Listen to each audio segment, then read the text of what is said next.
No. Hey, Kyra. Hey, Ken, how are you? Ladies and gentlemen, I want to welcome everybody to the March the 6th board meeting of the town of Franklin.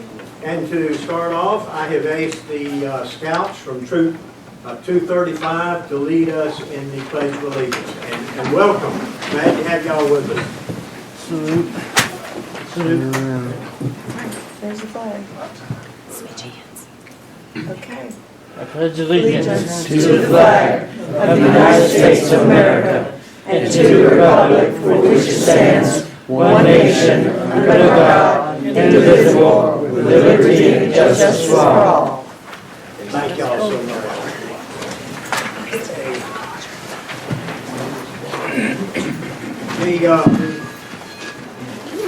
The first item of business is adoption of the agenda for tonight.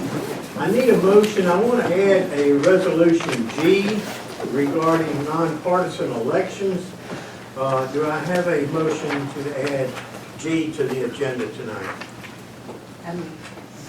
Second? I'll second. All in favor? Any opposed? The next item is the approval of the February the 6th county board minutes. I'll entertain a motion to approve the board minutes as presented. So moved. Second. All in favor? Okay, Mr. Setzer, we have the public hearing scheduled for 7:05, but we're a minute or two ahead of schedule. So I have nobody signed up for the public hearing. I do have 3 people signed up for the public session, and I'll just call you and come on up. Ms. Hickman, Lauren Hickman. Welcome. Hello, thank you. I just wanted to address the discussion about changing term aldermen, and I appreciate that that's on the agenda. And as a young woman, I would approve, and I would encourage you to move forward with that and move into the 21st century. Thank you. Thank you. Ms. Shields, Heather Shields. How are you tonight? I'm good. Welcome. How are you? Although I'm a bit confused. Oh, okay. I think I've signed my name on the wrong form. Oh, okay. Well, we can let you unsign it. And, Unsign it? Can I? Yeah, you want to sign up for the public hearing? Yes. Oh, okay. Yes. We'll take care of that. Okay. Yeah. All right. Is that all right with the board? Yeah. That'll work. Okay. Okay. We'll get to you in just a minute. Sorry about that. Oh, no problem whatsoever. After dealing with middle school kids all day, And then you deal with us. well, Same it's more difference. me than anything else. Okay. My biggest So, thing, Ms. Shields, hold on just a minute. Yeah. because We are not at the you public haven't called hearing the yet. public hearing. Oh, okay. We'll call you when after Mr. Setzer makes a presentation. okay. Then we'll have comments for people in the public hearing. Now, if you got anything else on your mind? No. Oh, okay. Mr. Culpepper. David, welcome, sir. Good evening, Mayor, older people, just sort of townspeople. Couple of things that keep me up at night. I wanted to just talk about real quickly. Whitmire, for starters. As much as I would like to see storage units in a big metal building on that piece of property, I'd like to caution the board as to what they have and to actually take in deep reflection what that property is and what it could be. If you were going to try to buy it right now, I would be adamantly against the town purchasing that property. But it is in your hands. You do get to decide its fate. I think it requires more reflection maybe than you've given it. I'd like you to not act in a hostile, hasty manner to try to dispose of it at undervalue to a crony in town that's going to just develop it in an unsightly manner. Outdoor recreation is our asset. Don't discredit that. Whether or not you do something outdoorsy with it or not, you do get to decide what is there, and that's going to affect the town for the foreseeable future. Talking about outdoor assets, I think you have before you the bike walk plan that the consultants worked on. I think it's a really good plan. I think it's going to be really difficult and financially impossible to implement it all. I do think it's possible for you to do some of the things on there. I spoke briefly about the Crawford Branch Greenway that is part of that last meeting and how you can directly help that. One thing you might look into in thinking outside of the box, maybe not spending a lot of funding, but if there's a sewer easement going across properties, that you could possibly use that easement as part of a walking path. That's the kind of ideas I want to task you with thinking about. How can we do part of these plans without breaking a budget, without waiting for grants? What can we do in this room with your brains and public input possibly to get that type of stuff done? The third thing, and maybe least important, maybe most important, is parking in town. There's been lots of studies, lots and lots of money spent on studies for that, and everybody keeps discounting parallel parking because people say that they don't know how to parallel park. Coinciding with people not knowing how to parallel park, there's a problem with too many people parking on Main Street. So if some of the people don't know how to parallel park in the back parking lots, we can kill two birds with one stone. Don't discount parallel parking either, just because some people don't know how to drive. I mean, it works in Waynesville, it works in Asheville, it works in every other city that has crowded downtowns in the world. I think it might work for Franklin. Thank you. Thank you. Thank you, sir.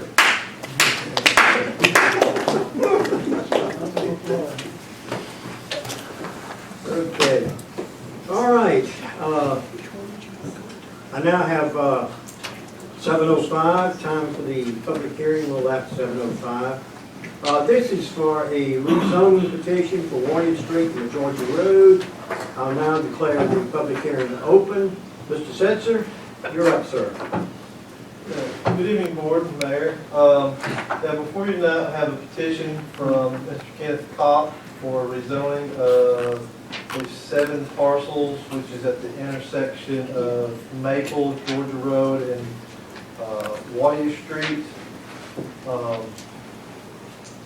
The property is currently zoned neighborhood mixed use, and they are requesting to have it rezoned to MICR, which for some of us know is medical, institutional, cultural, and residential, which is still a mixed-use district.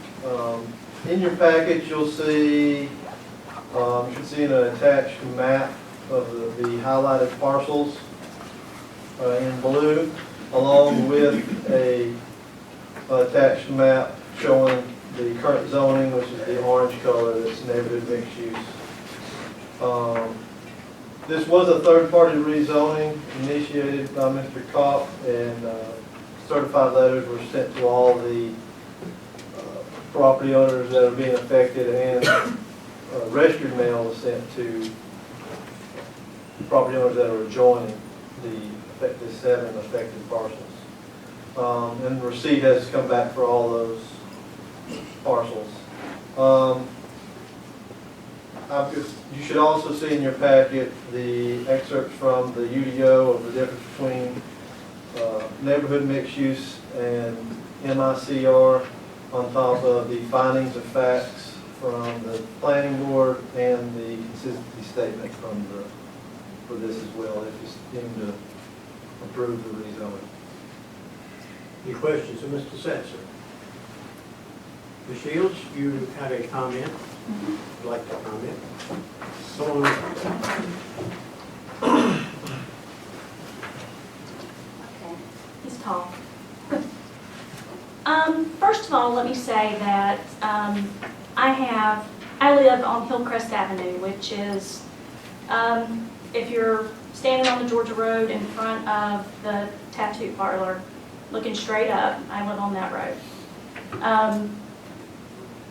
And I have a perfect view from my front porch of the property in question where the rezoning came from. My issue is not so much with my view of that property. I know something's going to go in there, and it's probably going to be a bigger building than I like. My concern is about traffic. That area, I've lived at Hillcrest, at 96 Hillcrest for 19 years. And over time, that the traffic in that area has increased quite a bit.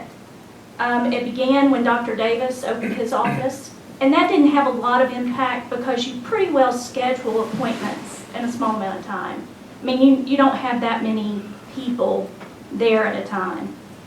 The real estate office, that was where Rizzo's was, didn't generate a whole lot of traffic. When Dr. Hill's office came in and the basement area of that property, there was a bigger impact on the traffic in that area. Then the townhouses down below on Edgewood opened up and were all sold. And again, we've got more impact coming into that little area right there at the end of Hillcrest, at Edgewood, at the tattoo place, and at Rizzo's. Then you have the tattoo parlor. Slightly more impact, not as much as some of the other things. Rizzo's has had a huge impact. There is a lot of congestion there during the hours that they're open. Part of that has to do with lack of parking. Part of that has to do with just the times of day that it's open. And then the daycare down below, I haven't seen as much impact, but I have seen some that's down closer to the intersection with Maple Street. My concern is long range. It's not so much about this one, the opening of the one shop there and the other things that will be built there, but ongoing concern about what the impact is going to be in the long term on that stretch of the Georgia Road. It's already congested. There are certain times of day that you can't get out there. There are certain times of day that the traffic is backed up, and it's backed up sometimes down to where the foot doctors are. I can't remember their name. And so I think that that's something that has to be considered, and it's something that concerns me. I mean, for personal reasons, I don't particularly want to look at the back of the buildings from my front porch. But as I say, I understand that that's going to happen regardless. I just think that if we want that to be an entrance into town, and we want it to maintain the aesthetic that's there now, and we want it to be easy to get into town, then I think we have to think about that, and we have to think about that traffic impact and the amount of cars that are coming in and out.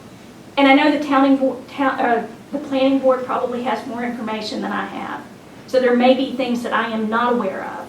I've gone back to school and don't have time to do a lot of other research. But that being said, I hope that has been considered before a decision is made.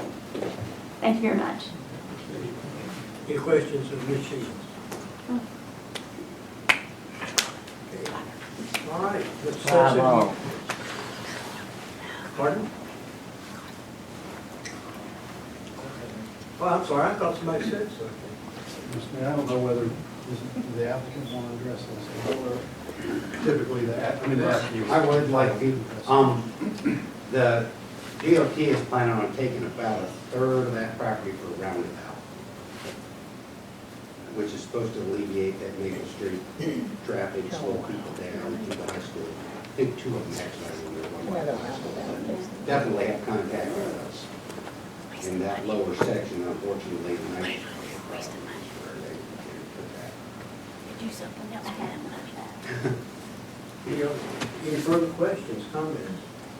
Can we just have Justin explain to everyone Sure. what the difference is? What Because we're- I mean, we can read it, but nobody else is hearing what the difference is between the two, The differences in the districts? in between the two different types of zoning designations. Okay, well, yeah, so currently it is on neighborhood mixed use, which is a mixed-use district. It limits, of course, it limits some development. I'll read just some of the allowed uses for neighborhood mixed use. You've got grocery convenience stores without commercial dispensing with limited times of operation from 7 a.m. to 9 p.m. Music, art studios, newspaper offices and printing establishment, offices, financial government, medical, and professional restaurants with a special requirement, and the special requirement is hours of operations, no drive-throughs. And retail sales and personal services, which would be something like a hair salon or something like that. One of the major differences in neighborhood mixed use currently does not allow drive-through services throughout. You can't have any service or business with a drive-through. Where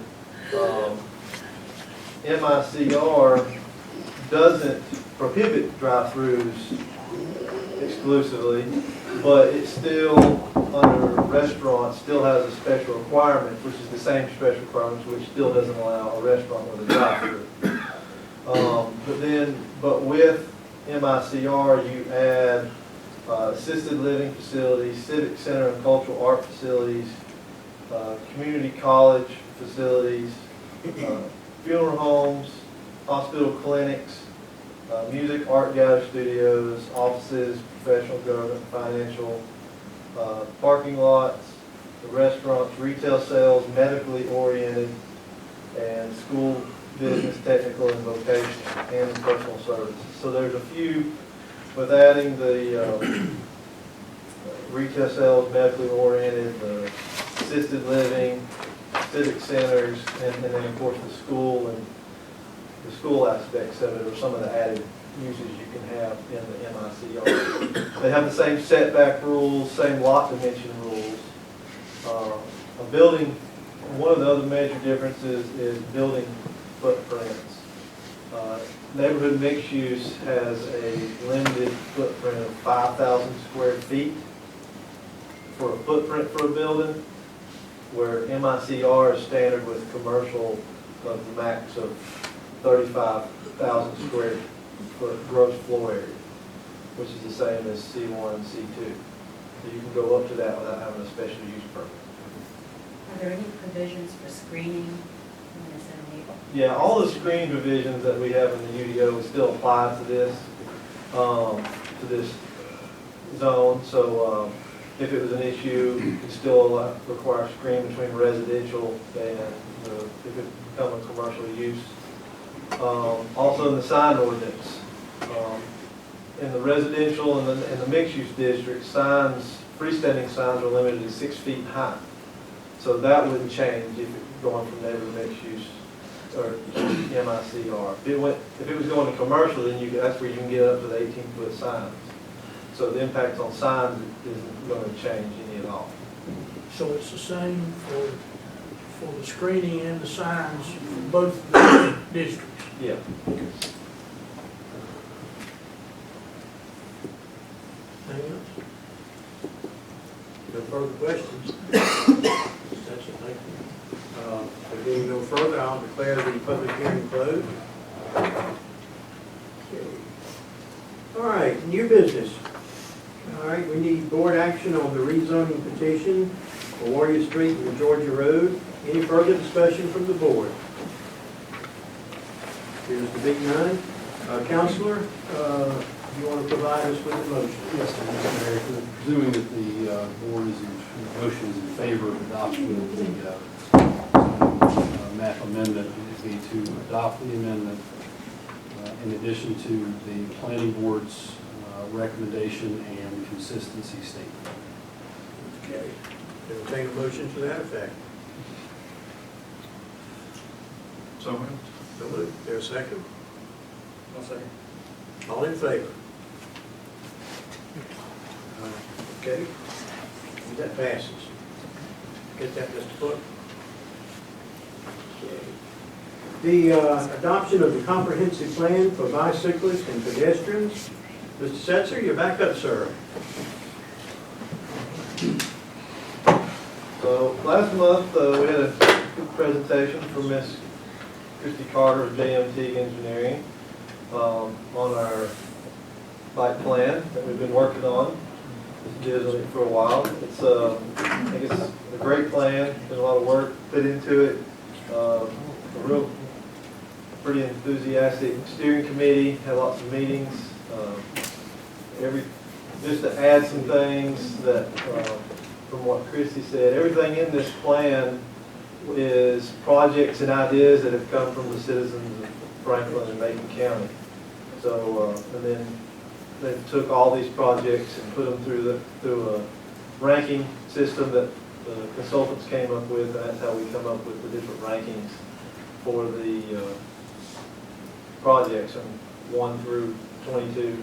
One also note to add, the showcases, the plan showcases 22 projects, but in the back in the appendix, there is every project that was recommended from the town. Anybody is in there. So if we, at different times, 5 years, 6 years, 10 years from now, something happens and we save a project that we maybe now that's not ranked well, but maybe something changes down the road, there's potentially still other projects are in here, so we can move forward with those. So we're not just limited to those 22. So there's about 45 total projects in here.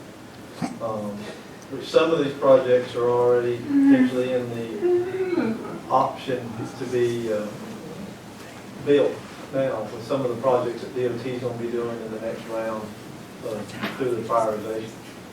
So, any questions from the board? I'd like to commend you and the citizens who are support on this. It's really you gave me a copy and I treasure it. I really appreciate all the work they've done. Any further comments? I just had one question for you, Justin. What is the procedure, I think it'll be informative for the board, what will be the procedure for now bringing up projects as they come along? Is that something, how will they get realized? Well, one thing that we've done is we're going to create a committee to look over some of the projects, and so then we can suggest projects that we want to move forward with. Obviously the next closest things that we can do is every 2 years, NCDOT has a STIP program. It's a State Transportation Improvement Program that they update every 2 years. Federal law, they're only required to do it every 4 years, but they do it every 2 years. And that process is fixing to begin in June. So at that time in June, we can start submitting projects from an adopted plan to hopefully be prioritized in hopefully the next round. It's the 5.0 STIP program. And this is the same program, the STIP program is the same program that's we got the Depot Street sidewalks committed to, and Georgia Road and all the roundabouts were in there, those access points and other points throughout the county, 106 and Scaly and stuff on Buck Creek. So all those projects have went through the same ranking system at the state.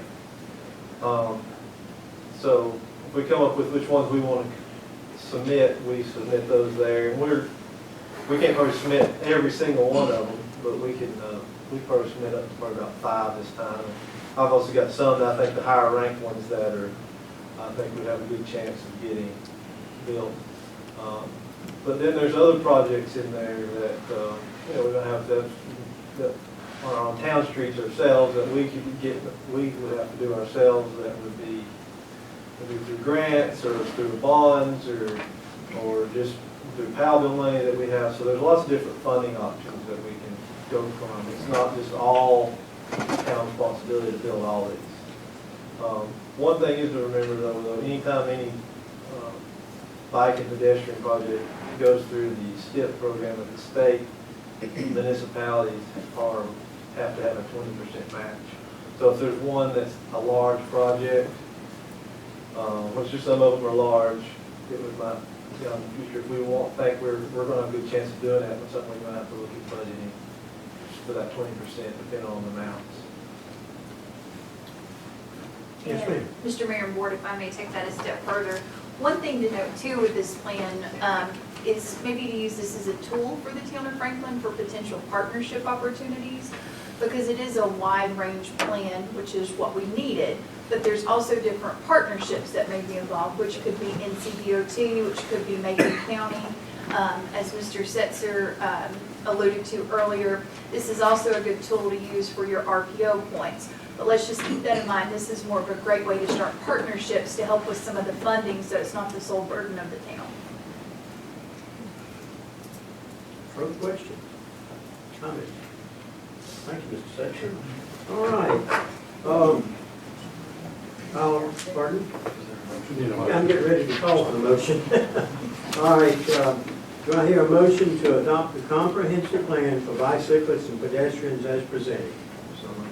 Second? All in favor? Pardon? Fighting over who gets to say. All right, thanks, Mr. Setzer. That's good. All right, Ms. Doster, Finance Officer, Doster, you're up. Okay, in your packet, you'll see a packet from Martin Starnes and Associates. That includes the engagement letters for the town of Franklin and for CDA, which is a component unit. It also contains the contracts for the town and for the CDA. This year, there's no increase in the fee for either. It will remain as it was last year. And that's in line with the agreement that was signed by Fire Admin. So basically, everything's basically the same. Yes, we may anticipate a single audit this year due to the fact that we will be probably receiving funds for the water. Other than that, everything's the same. All right, any further questions of Ms. Doster? Madam Manager, you have any questions? Comments? Okay, I'll entertain a motion to adopt as presented. Mr. Collins, okay. All right, all in favor? All right, update on the town of Franklin solar eclipse event. I guess we'll be kept in the dark on that. Yes, sir. Yes, Mr. Mayor and Town Board. What you have, and I have some extras for the news media or whoever else would like to pick some flyers and brochures up. Each of you have one of these at your table. Town staff and our festivals and events coordinator, Mr. Tony Angel, have started trying to work on an idea and a concept for the upcoming solar eclipse, which is scheduled for Monday, August the 21st. Totality is scheduled to begin at 2:35 p.m. So what the town is thinking of doing is doing a block party called Totality. And some of the things we would be offering, it would start from 1 p.m. until 6 p.m. We have reached out to some companies that allow rentals of telescopes to where we would have those down on the square to let viewers come and be able to view the eclipse. We also, of course, have some glasses to give away because it is imperative that you protect your eyes from the eclipse. So we have some with the town logo to give away. We're looking at a couple bands to have a post-concert at the square, possibly around 3 o'clock that day. Then we're going to give some giveaways. We've got some free t-shirts that we're looking at designing, and then of course moon pies and RC Cola. So that's part of what the kind of, I guess, our events committee has been working on. Just want to give the town an update on what we've got so far. Okay. And if you will notice on the back of the brochure, we've listed some of the annual festivals that we're aware of. So you'll see your Taste of Scotland, you have Pickin' on the Square, your July Parade, the Appalachian Heritage Festival, the Pumpkin Fest, Veterans Parade, both nights of Winter Wonderland. So it kind of serves, the rack card serves dual purposes. You want to move right on into the street closing request Yes, sir. for the eclipse? Thank you, Mr. Mayor. Mr. Mayor and Board, what, to kind of lead up to this request, what we're requesting to do is to close Iola Street on the day of the eclipse, which is Monday, August the 21st, from around 10 a.m. to 7 p.m. That way we would be able to have an event actually on the square and be able to utilize that street. All right, any discussions, questions of manager? All right. Pardon? Okay, you going to make a motion to that effect? Yes. All right. Yes. I'll second. Okay, all in favor? The next item is a discussion on the charter change regarding the term of alderman. Basically, the term alderman is pretty old-fashioned. It goes back probably to the 1700s. And in some respects, it means, alderman means old men. We're one of the very, very few towns left that I have researched in North Carolina that still use that term. So we have a resolution, and we have checked with the League of Municipalities, legal and otherwise. And what I'm asking for tonight is a vote on the resolution that would allow us to have a public hearing regarding this change. And I'll read the resolution. Resolution of intent to consider an ordinance amending the charter of the town of Franklin to change the style of the municipal corporation from Board of Aldermen to Town Council and setting the date for a public hearing thereon. Whereas pursuant to General Statute 168-101 and 168-102, the Town Board of Aldermen of the town of Franklin may adopt an ordinance to amend the charter of the town to implement any of the optional forms set out in General Statute 168-101. And whereas General Statute 168-102 requires that proposed charter amendments first be submitted to a public hearing and that due notice thereof be published not less than 10 days prior to the date fixed for the public hearing. Now therefore be it resolved by the town of Aldermen for the town of Franklin that the Town Board of Aldermen hereby intends to consider an ordinance amending the charter of the town of Franklin as set forth in chapter 168-1013, Laws of North Carolina, as amended, to change the style of the municipal corporation from Town Board of Aldermen to Town Council, as authorized by General Statute 168-1012. A public hearing on the proposed ordinance is hereby called at Town Hall at 7:05 p.m. on Monday, April the 3rd, 2017. Following the public hearing called hereby, the Town Board of Aldermen shall consider passage of the ordinance at its regular meeting on April the 3rd, 2017. The Town of Franklin clerk is hereby directed to cause to be published in the Franklin Press a proper notice of the public hearing called, which notice shall contain a summary of the proposed charter amendments. I'll entertain a motion to adopt the resolution as presented. Now, wait just a minute. Before Yes. I get that far. Okay. Mr. Henning, have you seen any of this resolution? I've seen this resolution. Why hadn't the rest of the board seen it? Why weren't copies provided tonight? But you did get copies. I didn't get any copies. Not But it's about- not in your packet. No. No, you've got just the two, I think you've got there. Just these two? Okay, well, you've heard the resolution. And that's not good enough, but I'm gonna have a chance to look at it, see what it says. I mean, who drafted it, John? Did you draft that? I believe it's from a League of It's a League Municipalities. of Municipalities. This is, what it looks like to me is the same sort of a form like the board adopted when it changed the form of government. And it's the same procedure when you change to the manager form. It is one of the basic things few basic things that you can change in the charter by an ordinance that you adopt. I'll look back at the statute and this resolution does reflect the procedure you follow to make this change of a public hearing. Were you signing off on that then? It's a legal form and it properly reflects what the statutes say about changing the style of the town board. I will also just point out that it's not a binding change. It calls for a public hearing on whether or not you're going to have a change. So it's not your only bite at that apple. You know, I understand you want to see the resolution that you're thinking about adopting, but that's, this is not binding or definitive.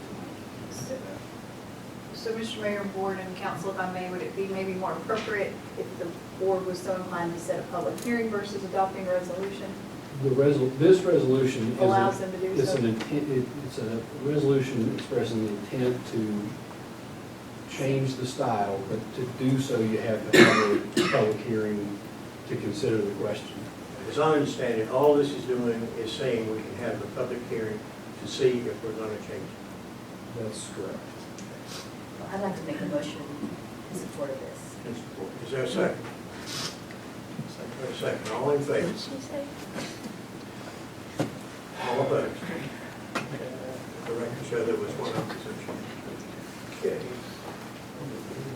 All right, the next, this came in late today. There is a bill that has been introduced in the Senate that could have far-reaching effects on all towns in North Carolina. And the bill basically is to make municipal elections partisan in race, which right now we don't run as Republicans, Democrats, and Independents. We just run. Another part of the bill is that all town elections would be held in even-numbered years, where right now our elections are held in odd numbered years. And as such, we're the only thing that's on the ballot. It's town business. If this bill passes, basically what you will have is we will be running for public office from the town along with state and federal offices and everything else that might be on the ballot. And we could get lost. And we would be running, representing a party. Mr. Mayor, Yes. I just wanted to tell the board I have reviewed this bill as introduced, and I find it very disturbing. I don't think it's not a necessary change. I find it almost humorous that it's titled something, this may be a paraphrase, but it's something like an act to introduce transparency in elections and municipal offices, which, you know, as we all know, nothing adds transparency like partisan politics, right? It just doesn't, I can't get on board with Well, there are 233 towns in the state of North Carolina. 8 of them have elections that are partisan. Only 8. The North Carolina League of Municipalities, which represents all the towns in North Carolina, are adamantly against this. I have a resolution that we just got it done today, but we just found out that this bill was introduced just in the last little while, very quickly. We've heard rumors of it for quite some time. So let me read this and see if it would be the will of the board to adopt this resolution and send it to our representatives if we so adopt it. All right, this is a resolution opposing North Carolina Senate Bill 94. Whereas municipalities in North Carolina have a reputation of being among the highest professional-run local governments in the country, and whereas we believe local officials and its citizens are best suited to determine how municipalities are operated, Franklin gives our citizens the authority to elect the town board, including the mayor, and whereas we as local officials believe remaining nonpartisan, we are better able to serve our citizens and make decisions based on the best interest of the municipality rather than political party, and whereas we believe the cost of running in a partisan election will be higher than running in a nonpartisan election. We do not wish to limit those citizens who wish to hold elected office and serve their communities by making a campaign cost prohibitive. Now, therefore be resolved that the town board in the town of Franklin is opposed to Senate Bill 94, which would move municipal elections due to the following reasons. The cities and towns of North Carolina are well run, and we know no issues concerning fraud in municipal elections. Local officials can and should be able to best determine the needs of their communities. Of the 533 municipalities in North Carolina, only 8 have chosen to hold partisan elections. Having nonpartisan elections allows citizens to familiarize themselves with the candidates and issues facing their community without the distraction of state and national politics. The cost of municipality elections will increase with no cost savings to municipal or county governments. If moved to even number years to coordinate with national and state elections, municipal elections would become partisan and driven by national issues and candidates. I'll entertain a motion to adopt this resolution as presented with copies sent to our representatives in Raleigh. So moved.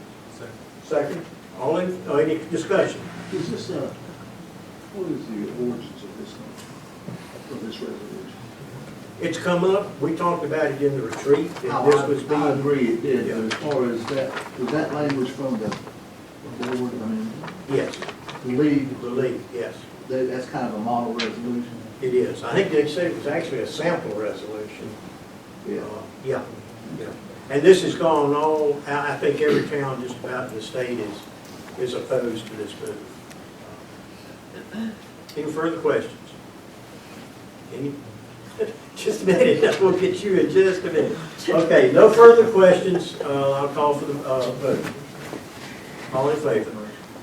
Okay, that's great. All right, let's see where we are.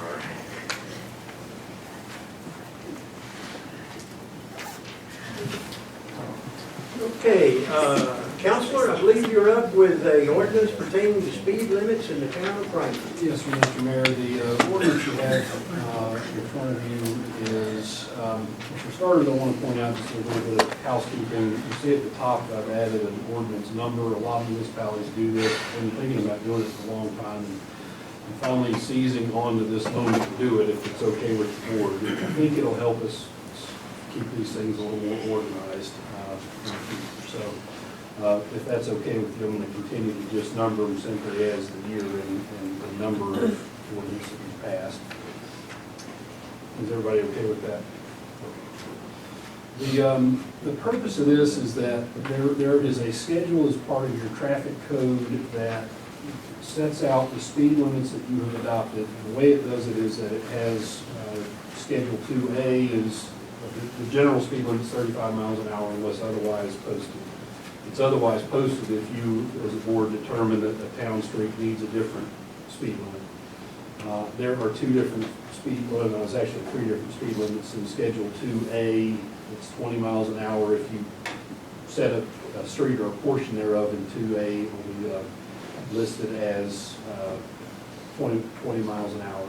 Schedule 2B is 25 miles an hour. And you actually have Schedule 2C, which is 45, but we don't have any of those that need to be added. The ones listed on the ordinance here have just simply not over the years been added to, when the board has posted the speed limits, been added to those schedules as they should have been, just sort of a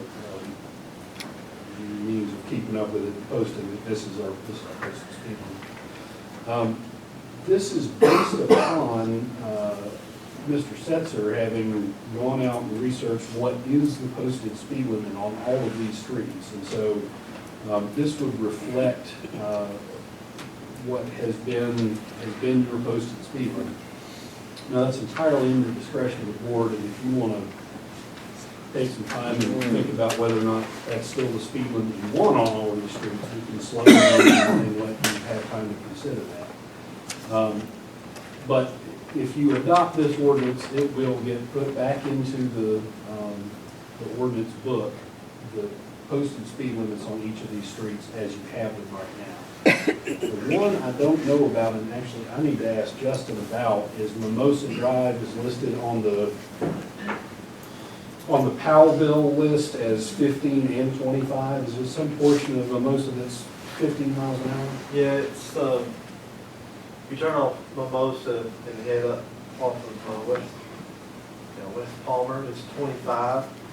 But then the portion over near North Womack, when you turn up there, when you start going up the hill by Dale Drive, it has a 15 sign posted.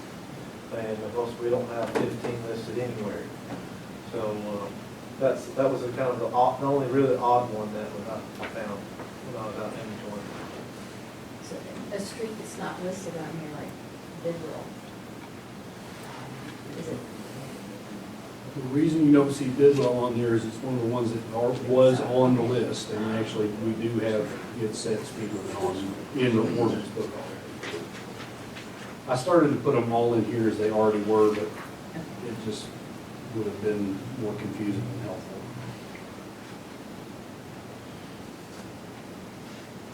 Okay. Let me ask you this, if Yes, sir. If we have a state road within the municipal limits, can we regulate the speed limit, or is that's the state? Not regulated. We can petition. Yes, sir. Okay. There's two statutes back to back, one that says that the municipality has authority over the streets, bridges, and sidewalks within its jurisdiction. Then the next one says, not if they're under the Department of Transportation control. So that's essentially, any state road is cut out of that authority. And you basically can just ask for, so all of these are our town streets. So something like, let's say, Warren Street, that is sort of listed as a state road. It's a, at one time it was a business route. And then I think that got changed. So we could not go down there and lower that speed limit or increase it, but we could ask the DOT to do it. Yes, sir. Any state road under DOT control, you can only ask. So that's right. Any questions from the board? I would suggest if the board's will tonight is to go ahead and adopt this, which I think again is fine, and it's subject to your, change whenever by ordinance, whenever you feel like you need to. But that you accept Mimosa Drive and let us determine, we need to look at why there's a 15-mile-an-hour. I don't know if it was somebody decided to food pump themselves and done it one time, because who knows, yeah. Well, it's up to you. If you, I would suggest maybe you adjust it back to 25 miles an hour, since you don't have any designation, like Justin said, for 15 miles an hour. But you can. I mean, if you think a speed limit ought to be 5 miles an hour somewhere, you can do it. But I suppose if was there any rhyme or reason to where that 15 was? Is it narrow there? Is it slow down? It's just steep hill. I mean, if somebody's doing 25 when they topped it, they probably try to get landing on the other side, but I don't think, but so, I mean, it might be one of those, might be better for 20 for the whole street or something, so. Well, I'll leave that up to the board then, Mr. Mayor. You could adopt this with the exception of Mimosa Drive, and then let us bring that back to you after some study. And I'd also just note I have a typo in here, section 2 says chapter 74, schedule 2A, section 2, I'll say schedule 2B. Would ask for the motion to include this adjustment. With the exception of Mimosa. Yes, sir. We should state that. That'd be my recommendation. All right, any further comment, questions from the board? Being none, I'll entertain the motion to that effect to be adopted. Somebody want to make a motion? Somebody want to make a second? Second. Okay. All in favor? All right, takes care of that. All right, this is the time when we have a chance to go around the table and talk about anything on your mind. One thing I do have one announcement. I got a notice that Biz Week 2017 will be April the 17th to the 21st. It's going to be educational seminars, networking events, Biz Week 2017 banquet, Biz Week honorees, and I got that from the county's economic developer, Tommy Jenkins, this morning, so you might want to make note on your calendars. All right. Starting with Mr. Collins. Yeah. You good? Ms. Abel? I'm great. Billy? No. Barbara? You get the last chance now. All right, there being no further business, I will call for a motion to adjourn. All right, all in favor of adjournment? And thank you all so much for coming tonight. Thank you. Appreciate y'all. so much.